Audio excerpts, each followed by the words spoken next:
بسم اللہ الرحمن الرحیم۔ السلام علیکم ناظرین، جب عمران خان صاحب امریکہ کے دورے پہ تھے تو پاکستان میں ایک خاص ایک فساد برپا کرنے کی کوشش کی گئی کہ وہ اس کا ٹارگٹ جماعت احمدیہ تھی۔ کوئی بھی شخص ایسا نہیں تھا اینکر جو اس میں حصہ نہ لیا ہو۔ خاص طور پہ چند اینکر ایسے تھے جو میر صادق اور میر جعفر کا کام کر رہے تھے۔ بظاہر وہ عمران خان کے ساتھ تھے، اور عمران خان صاحب ادھر صدر ٹرمپ کو اور دنیا بھر کے جو ممالک تھے ان کو یہ یقین دلا رہے تھے کہ ہم لوگ امن پسند ہیں، ہم نے اقلیتوں کے ساتھ بہت اچھا سلوک کیا ہوا ہے، وہاں پہ شیر اور بکری ایک گھاٹ پہ پانی پیتے ہیں اور کوئی کسی قسم کی کوئی تکلیف نہیں ہے۔ کسی احمدی نے، بہت سارے احمدی ان کی پریس کانفرنس میں موجود تھے، لیکن انہوں کسی نے بھی ایسا سوال نہیں کیا جس سے کہ عمران خان کو کوئی شرمندگی اٹھانی پڑتی یا پاکستان کا نام خراب ہوتا۔ وہاں پہ خاموشی اختیار کی گئی کہ عمران خان صاحب جس کام سے آئے ہیں وہ کام کریں، اللہ تعالیٰ بہتر کرے کہ پاکستان کے حالات ٹھیک ہوں اور امریکہ سے پاکستان کے حالات بہتر ہوں۔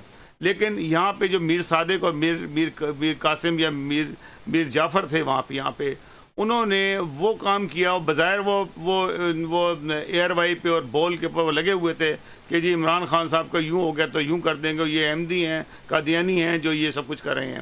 ان میں ایک سمیع ابراہیم ہے۔ سمیع ابراہیم وہ شخص ہے جس کو پچھلے دنوں ایک تھپڑ بھی پڑا تھا فواد چودھری سے، اور اس کی یہی بلیک میلنگ کی وجہ سے، اور اس کی اب ریٹنگ گر رہی ہے، تو اس نے یہی ایک سہارا لیا ہے کہ احمدیوں کو بدنام کیا جائے کہ جی شکور صاحب وہ پمفلٹ تقسیم کرتے تھے حضور صلی اللہ علیہ وسلم کے خلاف اور انبیاء کے خلاف۔ اس شخص کو کہیں کہ تو ایک پمفلٹ دکھا دے جو جماعت احمدیہ نے کبھی کسی نبی کے خلاف کیا ہو۔ نبیوں کے خلاف جو لوگ اعلان کرتے ہیں، میں اس کا ذکر پھر کبھی بعد میں کروں گا، کہ ایک مولانا ہے جو کہتے ہیں کہ ایک نبی کو گدھے پہ بٹھا کے منہ کالا کر کے پھرایا گیا، حضرت یوسف علیہ السلام کے بارے میں کہا، تو میں اس کے بارے میں بعد میں بات کروں گا۔ میں سمیع ابراہیم کو چھوڑتا ہوں، وہ معذور آدمی ہے تو اس کو کیا جواب دینا، لیکن میں ایک صابر شاکر کو ایک جواب دیتا ہوں۔ صابر شاکر نے ایک ایسی ٹویٹ کی جس سے بڑی ایک تکلیف بھی پہنچی، اور مجھے دکھ ہوا کہ انہوں نے تاریخ سے کچھ سیکھا نہیں۔ صابر شاکر صاحب نے کہا کہ 74 میں جب قادیانیوں نے سر اٹھایا تو آئین میں کافر ہو گئے۔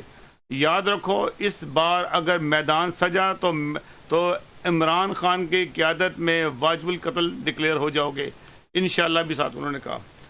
ان سے پوچھو صابر شاکر صاحب سے، صابر شاکر صاحب آپ نے میرے خیال تاریخ نہیں پڑھی کہ جن لوگوں نے احمدیوں کو غیر مسلم اقلیت قرار دیا تھا یا کافر قرار دیا تھا، مجھے بتائیں کہ وہ آج کہاں ہیں؟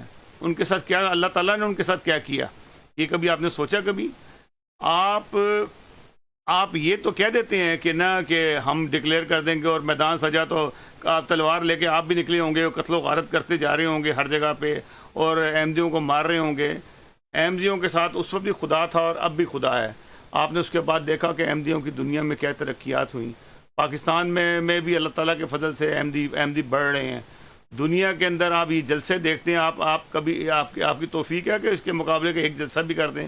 ابھی جرمنی کا جلسہ ہوا، کینیڈا کو ہوا، نیکسٹ منتھ امریکہ کا جلسہ ہونا ہے، دنیا بھر میں جلسے ہونے ہیں، ٹھیک ہے نا؟ آپ دیکھیں کہ کس طریقے سے لوگ جو سے ہیں وہاں جوک در جوک شامل ہو رہے ہیں، لاکھوں کی تعداد میں لوگ احمدیت میں آ رہے ہیں۔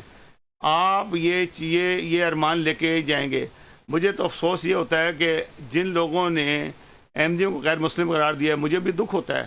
بھٹو صاحب کو جس محبت سے احمدیوں نے ان کی مدد کی تھی، لیکن جو ان کا انجام ہوا وہ اس کا بھی ہمیں دکھ ہوتا ہے کہ بھٹو صاحب جو ان سے ہیں کہ ایک اچھے لیڈر تھے، عمران خان تو ان کے مقابلے میں کچھ بھی نہیں ہے۔ بھٹو صاحب سے جو لوگ پیار کرتے تھے اور آج بھی کرتے ہیں، لیکن افسوس کہ بھٹو صاحب کے ساتھ جو کچھ ہوا یہ خدا کی قدرت تھی ساری، جس کی وجہ سے یہ ان کو اٹھانا پڑا، ان کا خاندان ختم ہو گیا۔ بھٹو صاحب کے بیٹے جو ان سے ہیں دونوں بیچارے مارے گئے، پھر بے نظیر بھٹو ماری گئی، پھر اس کے بعد ان کی پارٹی کے ساتھ سلوک ہوا۔ آصف علی زرداری بھٹو صاحب کی کوئی کامیابی نہیں تھی یا بے نظیری کامیابی تھی، یہ خدا تعالیٰ کا عذاب تھا جس کی صورت میں آصف علی زرداری جیسا آدمی جو ان سے آیا، ان کے خاندان میں آیا، جس نے ان کا رہی سہی جو تھی، یہ کثر تھی وہ پوری کر دی، ان کا مال و دولت لوٹ لیا۔ پھر وہ مال دولت پھر وہ وہ تو ہوتا نا کہ وہ بڑا سرخرو ہوتا، پیسہ لے کے بہت امیر لوگوں میں شامل ہو جاتا، لیکن ایسا نہیں ہوا۔